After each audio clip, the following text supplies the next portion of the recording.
काही दिवसांपासून देगलूर शहर व परिसरात वाढलेल्या घरफोड्या व चोरींच्या घटनांमुळे रहिवाशांची चांगली झोप उडाली आहे।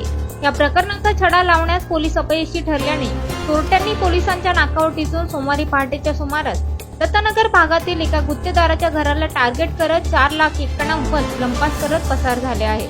त्यामुळे येथील पोलीस यंत्रणा नेमकी करते तरी काय, असा संतप्त सवाल करत पोलिसांच्या कार्यक्षमतेवर नागरिकांनी संशय व्यक्त केला आहे। तालुक्यातील दरेगाव येथील सरपंच सौ गवळण गजलवार व त्यांचे पती गुत्तेदार चंद्रकांत गजलवार हे 28 जुलै रोजी सकाळी 6:30 वाजता मुलीच्या शिक्षणाच्या कामानिमित्त लातूरला गेले होते। 29 जुलै रोजी सायंकाळी घरी आल्यानंतर त्यांच्या घराची कडी-कोंडा तुटलेल्या अवस्थेत दिसले। तसेच आत गेल्यावर कपाटातील सामान अस्तव्यस्त पडलेले होते। कपाटाच्या दारास लोखंडी रॉडने तोडून आतील नगदी 4,50,000 रुपये रोख रक्कम व 21,000चे सोन्या चांदीचे दागिने असा एकूण 4,91,000 रुपयांचा ऐवज धरण्यात चोरट्यांनी लंपास केला आहे।